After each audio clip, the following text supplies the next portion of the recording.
ikaw ang pangulo para sa pagbabago. Sawa na ang bayan ko sa magnanakaw na tao.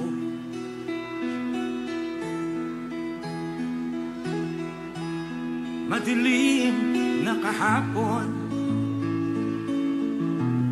ikaw ang mag-aahon. Sa piling mo, di ko mawawala ang korupsyon.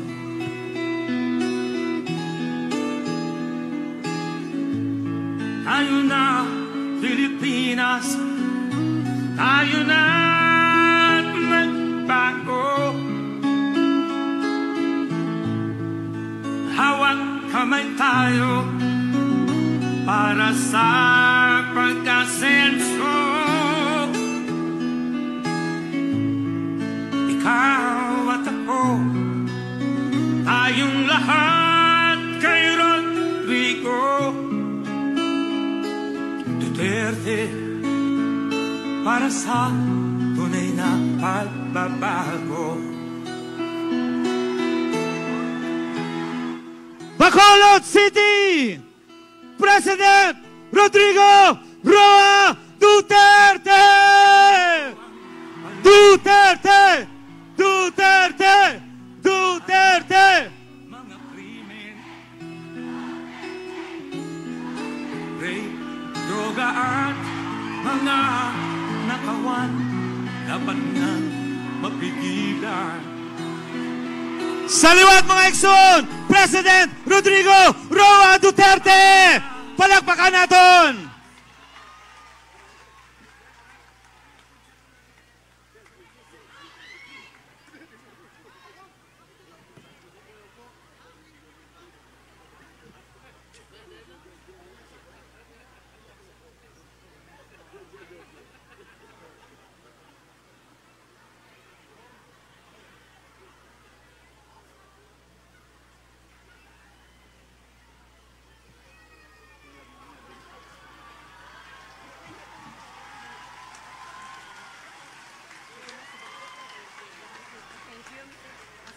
Thank you, Mr. President. You may all be seated now.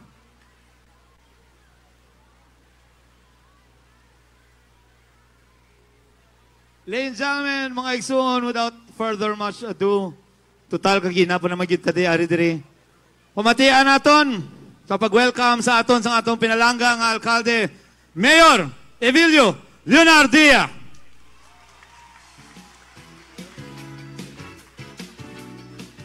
Thank you. Our beloved President, Rodrigo Roa Duterte,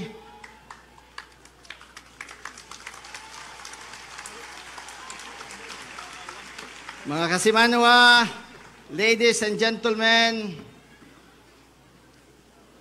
welcome to the Mascara Festival.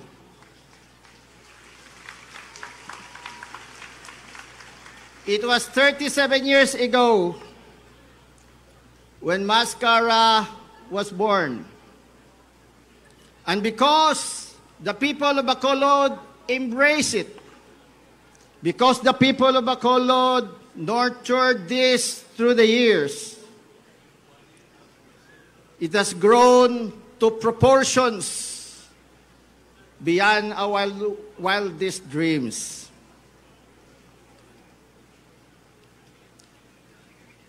This festival, for sure, exceeded all our expectations. This is a major tourist attraction today. There is no doubt about that. But more than just a tourist attraction, this has become an icon of Bacolod.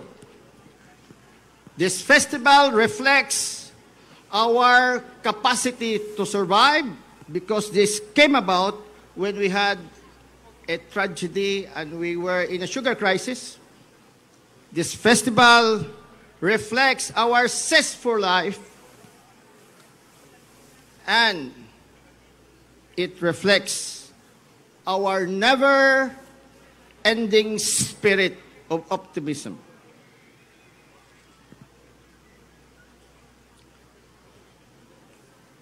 This festival, a few years back, was recognized by this international network, CNN, as one of the 12 best things in the Philippines. Another international network, National Geographic, also proclaimed this as one of the 10 must-do festival for the month of October in the world. Hindi pa kamang palakpaks na? Yes, we are so proud of this. And year in and year out, we anticipate this festival because not only for the color, pageantry, and fun, but this festival has likewise become our reunion and our homecoming as a people. So, ladies and gentlemen, for all the anticipation, all the excitement, and feverish excitement, this festival of 2006 is unique. This is historic. This is going to be unforgettable because of one major reason. Hindi tanan ini malipatan ang festival naton sa sininga tuig kay nagkadtugid ang pinalangga naton nga presidente dire sa syudad sang Bacolod. Happy ka mo? Lipay ka mo? One more time, palakpakan tang aton presidente. So, sir, together with our people in Bacolod, from the bottom of our hearts, madamo gid nga salamat nga ari ka di subong sa amon. Salamat. So mga kasimanwa, ladies and gentlemen, President Rodrigo Roa Duterte.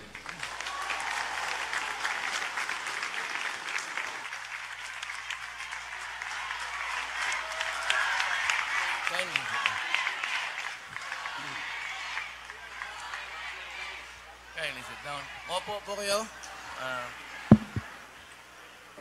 Secretary Salvador Midaldia, Secretary Judy Tagiwalo, Secretary Ismael Sueno, Secretary Alfonso Cuse, Governor Alfredo Maranon, Mayor Evilio Bing Leonardia, Sir, dugay ng amigo nga. Representative Greg Gasataya of the Lone District and members of the House of Representatives, Deputy Commissioner Jesus Clint Aranas, Commissioner Maria Amelia Buenson, Ma'am, Presidential Assistant Michael Dino, Vice Mayor Elcid Familiaran, fellow workers in government, mahal kong mga kababayan. I'd like to congratulate you on this 37th anniversary. One of the more colorful activities in any city in the Philippines. Itong maskara. And though a long time ago in the New Alamyon, but I attended twice dito. I was still riding the motor at that time, and we used to come here and visit your place. There was a time when we coincided the visit with your mascara, and it's really colorful. And as the mayor has said, it gives you an identity different from the others. Just like in Davao City, we have the Kadayawan, but you know, much as really we would like to do it almost every week, kung maaari. But there are certain dynamics in Mindanao that we have to take care of. So unless we are able really to arrive at a peaceful resolution, Mindanao will always be a topsy-turvy place. But really, gusto ko na lang rin magpunta doon, the nitty-gritty of governance, I'd like to report to you. I remember coming over here during the campaign, although wala na ako sa politika, I am only good for one term, then I go. This is my first and the last in the presidency. I'd like to serve everybody, irrespective of party. Gusto ko lang makiano sa kapwa ko tao. After all, election come and go, as we all know, and this would be my last fling with public service. I am old, and after this, I'm going to retire. Ang pinangako ko sa inyo is that I will stop corruption. I think that I am succeeding to a certain extent. You cannot erase it, which has been there for generation. But if you want really ask me kung medyo malinis ang gobyerno ngayon, malinis actually. Ang national government. Now, without necessarily attributing to any one city, because I know that Bacolod is well run by people of good heart and intention, medyo sa local na lang ako na I have yet to finalize something, a program, that would perhaps enhance the delivery of public service. Pero sa national ho, be it the Secretary of Defense, kay Judy, kay Perna, they are only given 1 month. And I would like to replicate what we did in Davao. I am not saying that they're better off than you, but the practice is done, permits, electrical clearance, police clearance. I want it uniformly done at 3 days. Hanggang 3 days na lang po lahat. I do not want to see Filipino queuing, naglilinya. If you are in the national government, my suggestion was, if you want to ask something more than what you have carrying at that time, you can ask for a shopping list of what you should submit. Pagka nasabit ho ninyo yan, either DNR or whatever national office, BIR, mahusay na pagkadala ngayon. You just submit your papers, ask if there's anything that you have to do.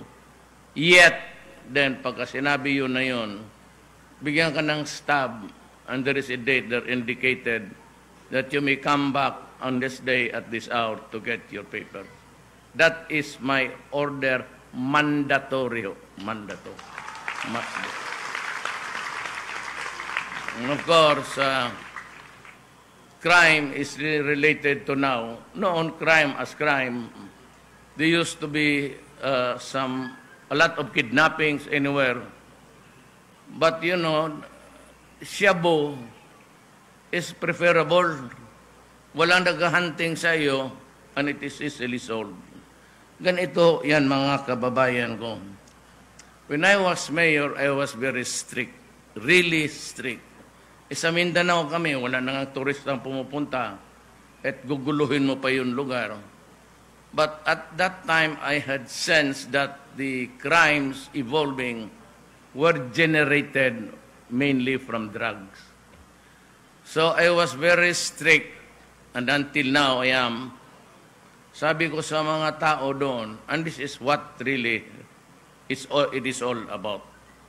Sabi ko sa mga tao doon, kayong mga kidnapper, kayong mga drug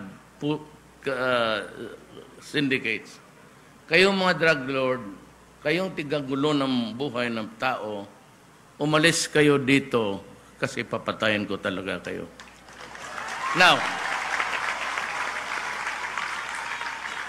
my city was relatively, kaya ganyan ngayon, pumunta ka man, wala masyadong gulo, and you can walk about every night unmolested. Your walking is unbridled, nobody would really disturb you. But there are always costs. Walang libre dito sa itong buhay na ito. Pag may lumabag ka ng ganun, magbayad ka talaga. And that has been the source of my trouble with the human rights. Wala akong ano sa kanila. I do not have any sentiments against them, even anger. For they're just doing the duty, period. Ako, may trabaho ako, mayor. I have to keep the city alive. I have to make it more habitable. Ngayon, nung presidente ako, medyo okay pa. Nakikita ko ng problema serious. But my God, when I became your president, inipit ko na lahat. I started to squeeze everybody. Doon ko nakita ang hundreds of thousands. And to my dismay, you know, ano man ang kasi, if you are a bystander, basta sabihin, bakit si Duterte? Patay niya. Hindi, i-rehab na lang niya. You know, my beloved countrymen, you must remember that I entered the presidency midterm. Ibig sabihin, the budget I am now operating to run government is the budget that was prepared by Aquino. And it was done the year before to be implemented this year. Now, the budget next year would be prepared by now to be implemented next year. Ngayon, pagpasok ko, wala na hong capital outlays. Hindi na makabili, more of MOOE. Maintenance na lang, pang sweldo. So saan ako maghanap ng pera? I could not get money from Judy's department or from Mr. Yasay's Foreign Affairs at ibigay ko doon sa Department of Health to Rehab. I cannot do that because that is not allowed. It is like robbing Peter to pay Paul. Ngayon, wala talaga ako. So, hindi ko masabi sa buong mundo, every time I explain, hindi naman ako pinapakinggan. So, I was being attacked left and right. I thought that America was a friend. But without even really studying the matter, itong human rights ng Amerikano and even Obama at saka ang State Department started to, you know, small as I am your president. And I represent the Republic of the Philippines. Huwag na sana sa pagkatao ko, but every time you insult the Philippines, or you reprimand or castigate me in public, you are really crucifying the Filipino people. Nung mayor ako, okay lang yun. Well, I was carrying not the integrity of the Republic, but maybe the name of the Davao City. But ngayon, umabot na as it has evolved. It is running 800,000. At the end of the year, aabot lahat dyan ng 1 million. You know, I was in the ASEAN Summit sa Laos with Widodo, President Widodo with Indonesia. Sabi niya, ilan ang iyo? Sabi ko, well, the original estimate of the PDEA at that time under General Santiago was 3 million already. So I'm just getting into the act. So maybe I would, how much is yours? Sabi niya, 4 million. But ang Indonesia malaki. There are about 3 great islands there, big islands, and there are about 240 million. Ako ang liliit ng Pilipinas, although not contiguous, island for island tayo, but then I have also 4 million. Sigurado ako at the end of the year, idagdag ko yung 1 million ko. Ano you have 4 million? That number is not a joke, and it covers the entire Philippines. At ganito yan. Bakit ayaw ko ng eleksyon ngayon? Because the portals of government has already been eaten by narco-politics. Yung hawak-hawak ko ng listahan ganon kakapal, validate. And sometimes the mayor is seen in the company. Ngayon mayroon yan. Almost 12 barangay captains are sa listahan. User. At kung hindi, kaya nang sa Albuera, nag-manufacture ang gago, sila pa ang nagnegosyo. Talaga, totoo eh. I'm just telling you the truth. What do I get? Ako, politiko ako. Kung maaari gusto ko, kaibigan ko lang. But I have a duty, and that is to tell you. In telling you, I do not intend to prosecute. That is not my duty. My duty is just to inform you that there is such a thing as narco-politics already. Na kung papayag ako mag-eleksyon, mayroon ng, for whatever it is really worth to you, it has entered, I said, the portals of the national government. Si Dilima, kung ayaw ninyong maniwala, totoo talaga yan. Wala akong sinasabi that she is into the manufacture of drugs. I'm not saying that she is connected with the distribution of drugs, but I can tell you that she was supported at lalabas ng lalabas yan dyan sa house ngayon. But yung driver niya, ang naging, pandiyan niya na lang tayo kasi maraming magalit. Sabi ko nga, sa galit ko, kasi ako yung inaano niya, you know, if you remember, I was the only whipping boy niya. Human rights yan noon. She was starting to crucify me. Tapos naging Justice Department siya. Bakit siya pumayag ng kaso sa akin? Nga natapos ang eleksyon, bira siya ng bira. Ngayon, yung kanya lumabas na ngayon. And I said a very nice, not so nice statement. I said, you know, you were screwing your driver and you're screwing the nation. Hindi politika yan. Wala na ako, papaalis na ako. 6 years minus how many months na lang. Kung aabot ako, kung hindi ako patayin.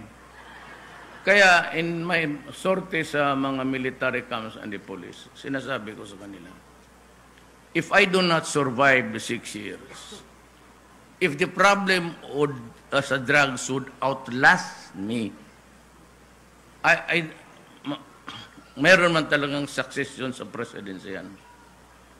But do not forget to remind your commander-in-chief na pag hindi ninyo napigil to, if you do not interdict now, if you do not put up a hard line, the next generation, yung mga anak ninyo, pati yung mga apo ninyo, tatamaan talaga yan.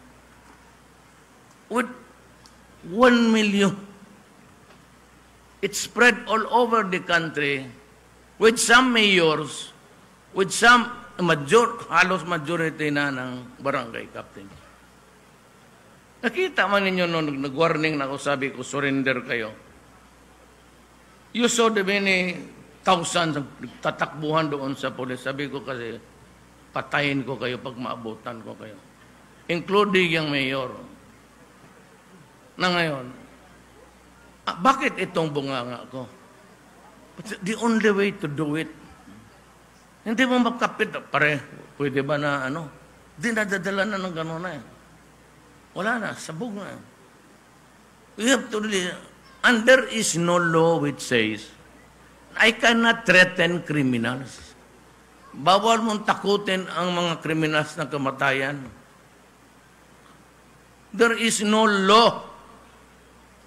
Kagaya rin ito ngayong presidente na ako, sabihin ko, pag sinira mo ang bayan ko, pag sinira mo ang mga anak namin, talagang papatayin kita, sigurado yan.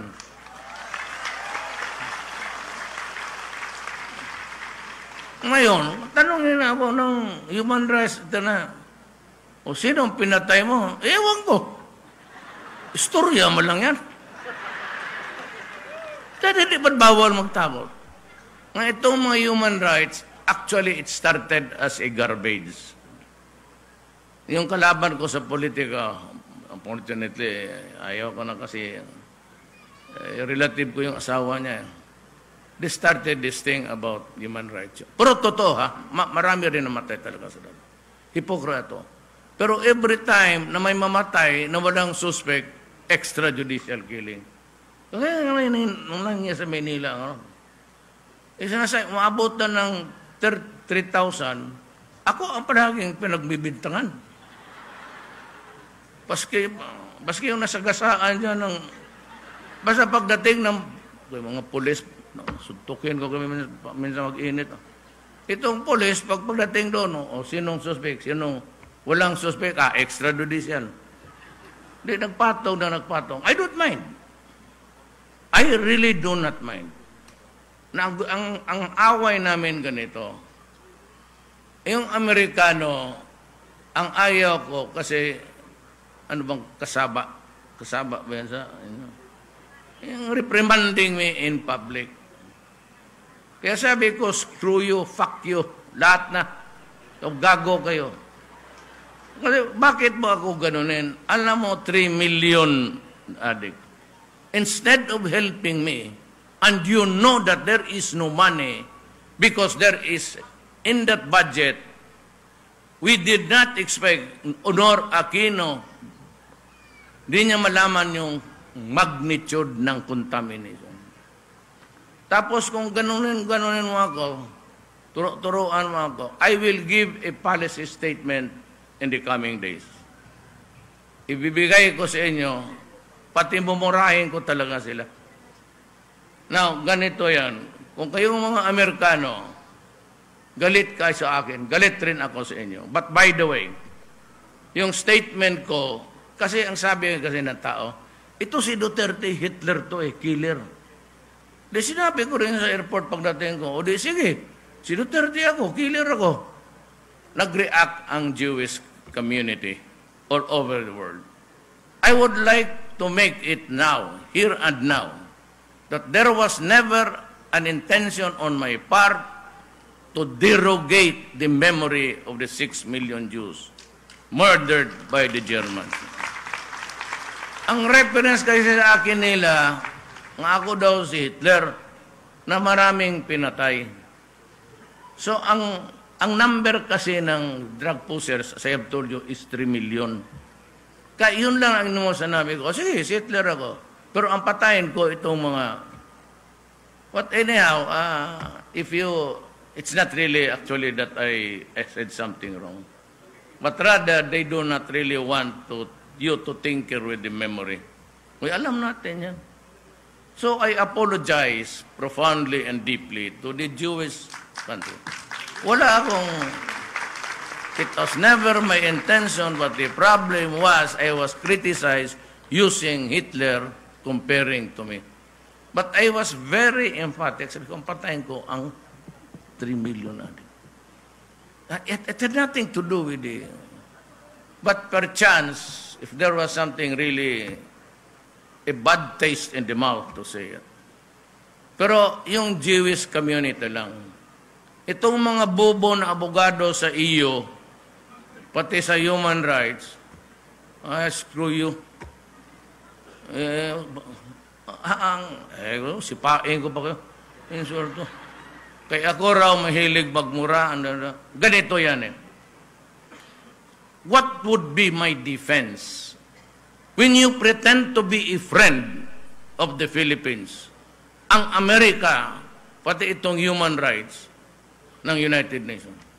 Kung bira-birahan ka at wala ka nang magawa, katisulo nila ang international press. Ang iyong sagot, hindi abot yan. Kakaya kay Obama, would you believe it? I never mentioned this name. Nasabi mo na ininsulto ko, sabi ko, do not do that to me. Huwag ninyo akong... I was referring kung may ambush doon interview or papasagutin nila ako. Si Obama naman naniwala kagad ito that hurting words of Duterte.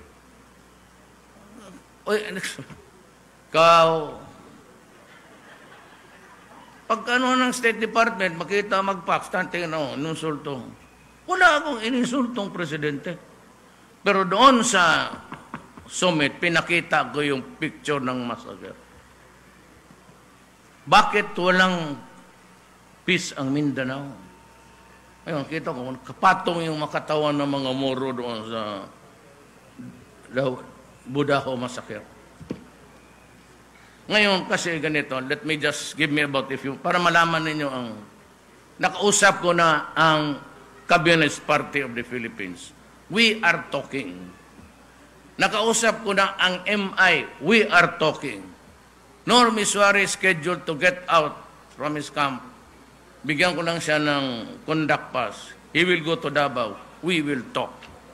Nakumpleto ko na sa Mindanao sana. Ngayon wala nang fighting. There's no more NPA, wala na. Kasi ayaw kong marinig yung left and right. I do not want to hear that. I'm a Filipino. Pero sa Mindanao, may isang grupo, sektor na hindi ko talaga madala. Ang Abu Sayyaf, pati yung mga scholars, yung mga tablik. Tablik is parang Knights of Columbus ng Katoliko. Yung mahaba yung puti. Puti yan sila, tapos mahaba ang bigote. Hindi ko talaga mag-convince. Sabi nila, Mayor, sabi yung isang interview ng ANC, doon si Tatad, si Lozano, doon si, yung mga bright. Sabi na, one century ago. Hindi nila alam, tapos ko nang tinanong ko ang mga tao. These pictures are 1 century ago. Ano pa ang sabi? Anong sasagot sa akin? No, Mayor. That picture is present tense. As long as the Americans are in Mindanao, we will talk to you, but we will not negotiate with you about peace. That prompted me to say, there will be a time that I may ask the Americans to leave Mindanao to enable me to connect with them and to talk. Maybe they would decide to negotiate. And that was all. I'm just being your president. Alam mo itong Amerikano, kaya sabi ko, I will open up another front sa ating foreign policy. Kung gano'n anong kabastos ang ginawa mo, binabastos mo ako, well, sabi ko, hiwalay-hiwalay na lang tayo. Kaya nung yung Laos, ang hindi nila alam na nagkapagkita ako kay Medvedev, I'm revealing it to you now. Nakiusap ako ng ganito ang sitwasyon. Pinapahirapan ako nito at binababoy ako ng mga walang hiya. Sabi niya, ganun talaga yung Amerika. So, istorya kami. Sige, tulungan ka namin. Ito namang China, sabi niya, lumipat ka na sa akin, wala kang makuha dyan. So, I'm going to China to make friends with them and also with Russia. Now, may I remind the Americans, itong EDCA, it is an official document. But it's only signed by an aide and Sigasmin. It does not bear the signature of the President of the Republic of the Philippines, Aquino. Walang pirma si Aquino. Better think twice now, because I would be asking you to leave the Philippines altogether. Sabihin mo na yung dollar namin, kunin ninyo. Kunin ninyo. Tignan mo sa newspaper. Tangina itong gagong puti. Ano, Duterte, you should be one. Ginabagtigan ka na imong kumatayan.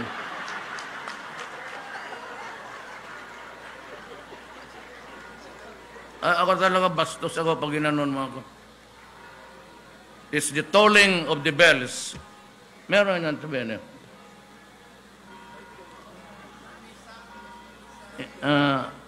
There are 24 hours in a day. But if that bell tolls for 25th bell, that would be its 25th hour. The 25th hour, because it's an extra day where there is none, it will toll the bells to sound your knell of grief. Yan ang mensahe ko sa Amerikano. Hindi kami magugutom. We will get out, and after review of that document, I find that there is no signature if you cannot produce a signature bearing the permit to you magkundak-kundak kayo dito ng pati ang war games. Tanungin nyo ang mga military ninyo. Huwag ako. Ano ang complaint ng military? Mga J ba ta? Is it 6 o'clock? 5:28 naman.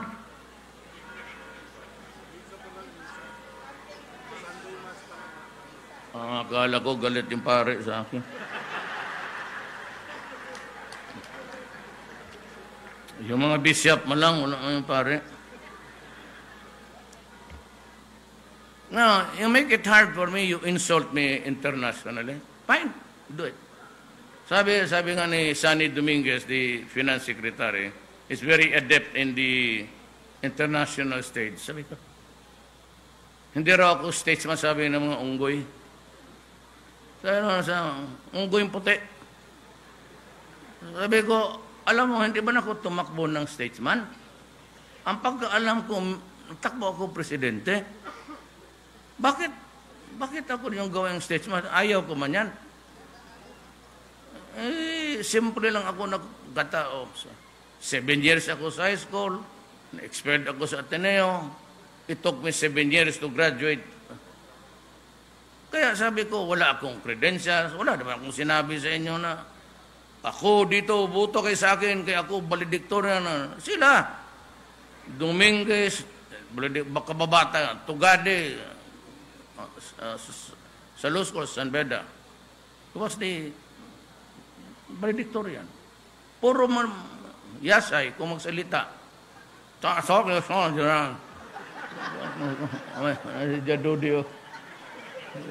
Magsalita, ilunggo yan ha? Linte nga. Lunggo yan, yasay. Lunggo na. Opo sa Davao sa tatay niya, ministro. He was grew up talking in English. Kaya kung magsalita, talo pa si Kerry. Linte niya, say ko magsulti na today you are asking about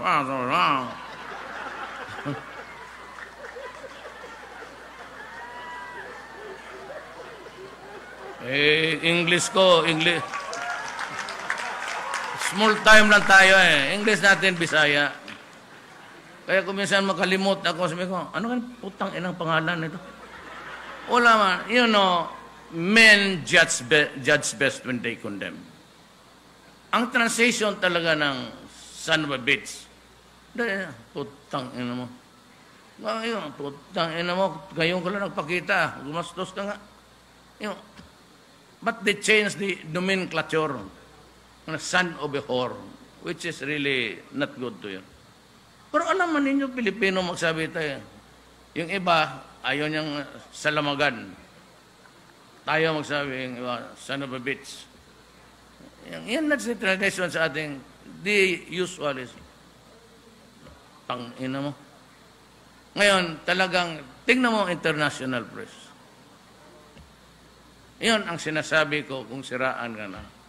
So that if I cannot deal with them on an even plane level, tapos ganunin mo ako, the best defense that I can do is to insult you. Biran-birahan niyo ako, ang ibigay ko sa iyo lahat insulto. Sabi pa yung naman that I talk properly, tangina mo, sino ka man? Hindi nga ako naniwala sa nanay ko, ikaw pa.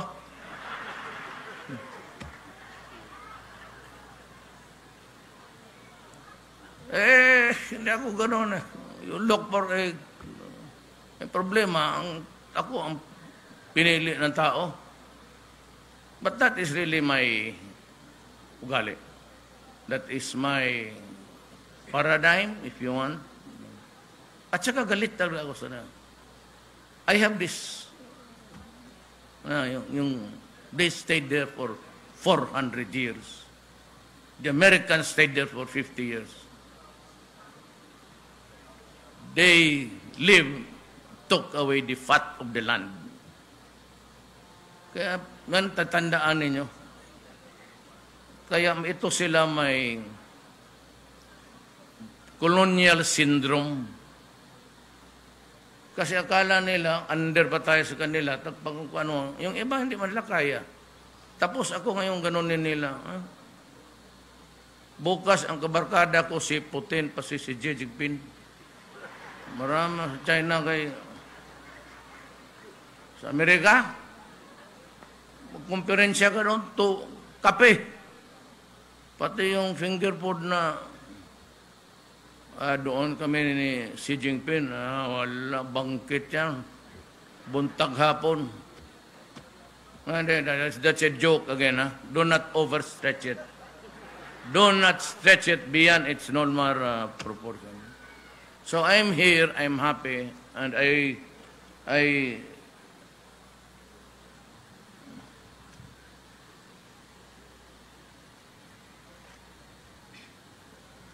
tapos naman ito. Maghinto na ako. Lain siyang batasan, dire nga.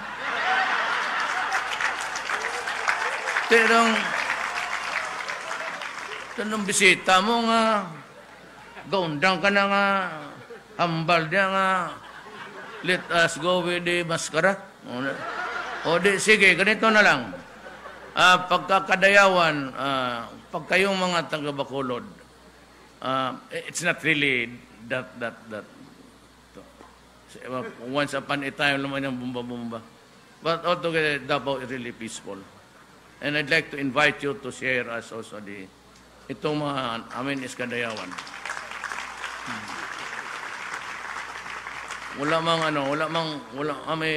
Walang Bacolod Davao eh.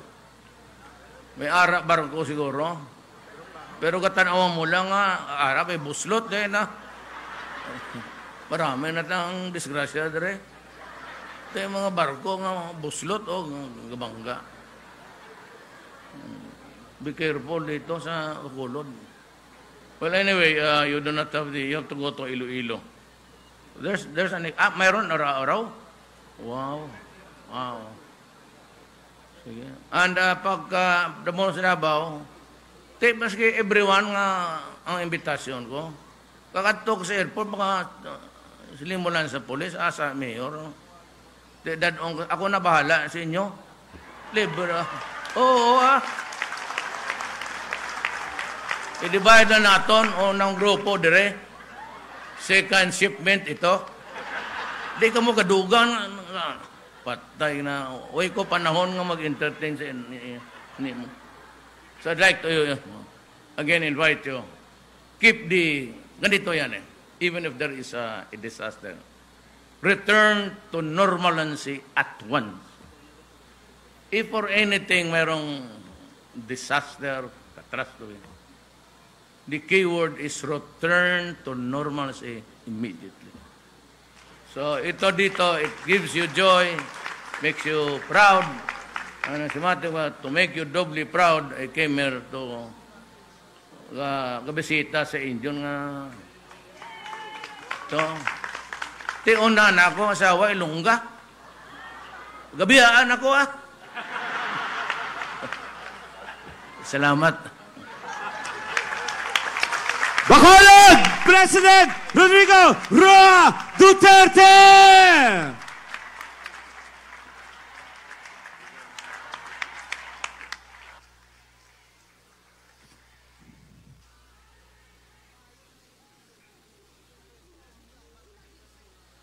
Now we will be having a 5-minute presentation of our masquerade dancers.